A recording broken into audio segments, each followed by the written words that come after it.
Bienvenido al podcast de Biografías de 5 Minutos, de biografiasde5minutos.com, donde cada semana te contamos cosas interesantes sobre personas interesantes en unos 5 minutos. Si disfrutas del espectáculo y te gustaría apoyarnos, ¿por qué no consideras invitarnos a un café? Dirígete a las biografías de 5minutos.com/café para ver cómo. Este es el episodio 80, Roy Orbison. Roy Orbison nació el 23 de abril de 1936 en Vernon, Texas, y se convirtió en una de las voces más distintivas e influyentes de la historia del rock and roll.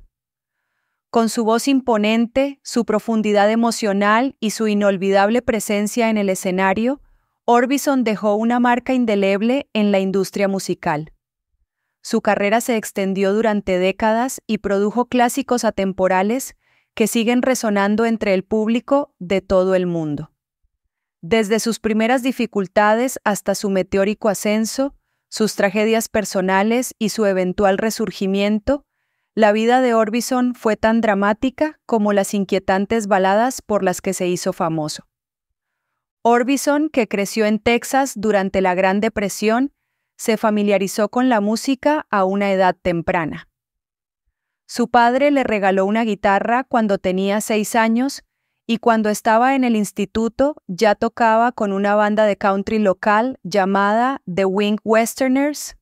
Entre sus primeras influencias se encontraban Hank Williams, Jimmie Rodgers y Lefty Frizzell, pero no pasó mucho tiempo hasta que el sonido emergente del rock and roll lo cautivó. A finales de la década de 1950, Orbison había pasado del country al rockabilly, llamando la atención de Sun Records, el mismo sello que había lanzado las carreras de Elvis Presley, Johnny Cash y Jerry Lee Lewis. Su primer éxito llegó con Ooby Dooby en 1956, pero no fue hasta que firmó con Monument Records en 1960 que su carrera realmente despegó. Con sus gafas de sol oscuras, su pelo peinado hacia atrás y su estilo vocal casi operístico, Orbison se distinguía de sus contemporáneos. A diferencia de muchas estrellas del rock and roll de la época que prosperaban gracias a la energía y la rebelión, la música de Orbison era profundamente emotiva y a menudo contaba historias de dolor y añoranza. Su gran éxito, Only the Lonely, 1960, estableció su sonido característico, una mezcla de orquestación exuberante y entrega vocal dramática.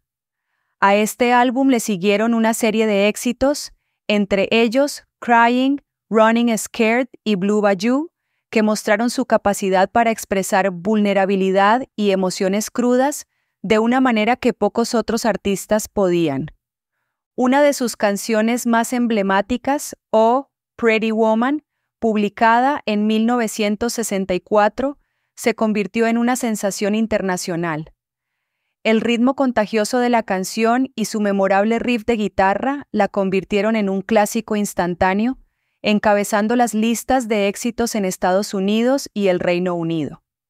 En ese momento, Orbison había consolidado su lugar entre la realeza del rock and roll, incluso cuando la invasión británica, liderada por The Beatles y The Rolling Stones, estaba remodelando el panorama musical.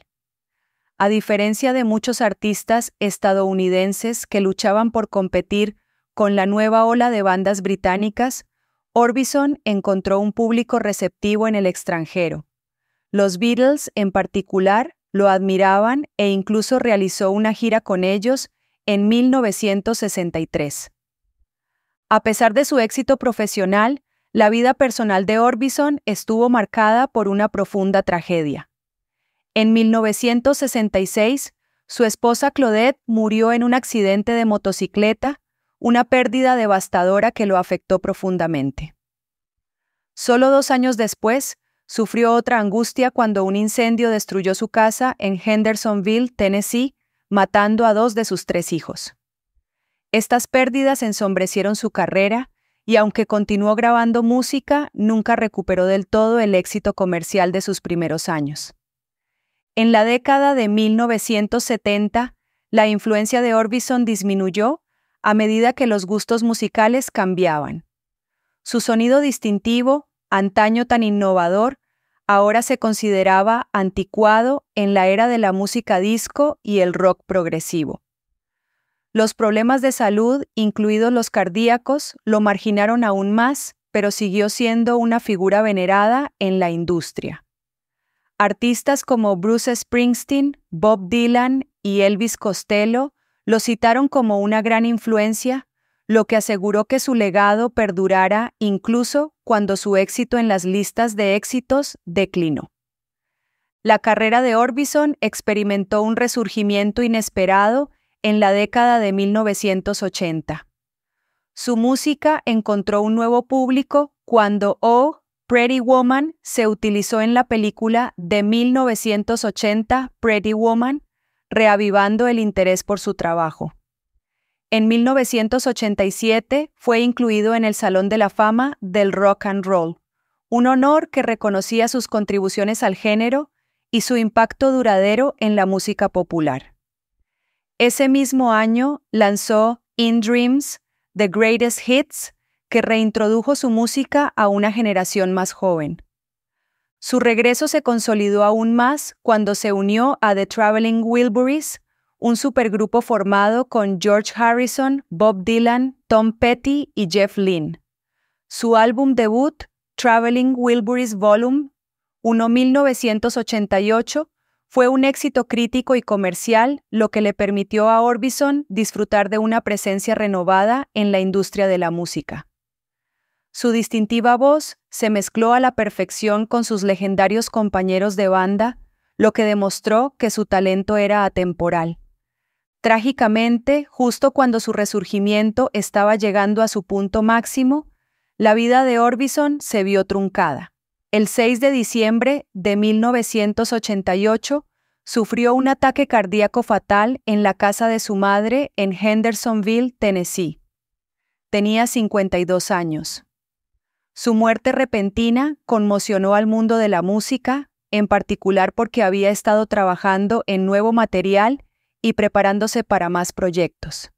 Su álbum póstumo, Mystery Girl, se lanzó en 1989 y se convirtió en uno de los discos más exitosos de su carrera. El álbum incluía el éxito You Got It, una canción que encapsulaba su característica mezcla de emoción y melodía, demostrando que incluso en la muerte su música seguía resonando.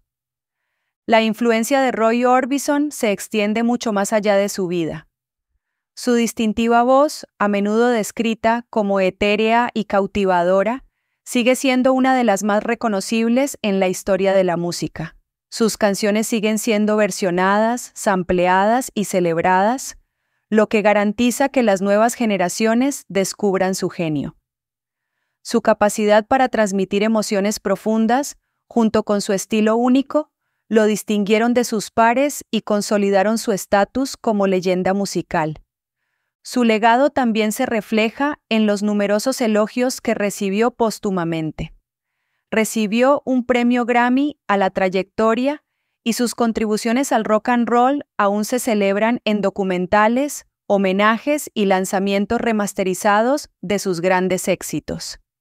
La tragedia y el triunfo que dieron forma a su vida están arraigados en su música, lo que hace que su trabajo sea profundamente personal y universalmente identificable.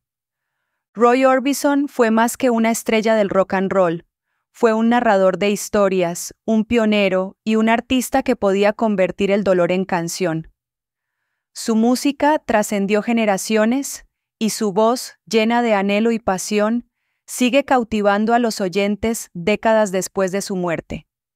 Ya sea a través de sus baladas atemporales o sus alegres himnos de rock, Roy Orbison sigue siendo una figura perdurable en la historia de la música, una leyenda cuyas canciones nunca se desvanecerán. Espero que hayas disfrutado de este episodio del podcast 5 Minutos Biografías. Si fue así, ¿por qué no te suscribes para no perderte ningún episodio futuro? Y si tienes la oportunidad, déjanos una reseña donde quiera que obtengas tus podcasts. Gracias por escuchar y nos vemos la próxima vez.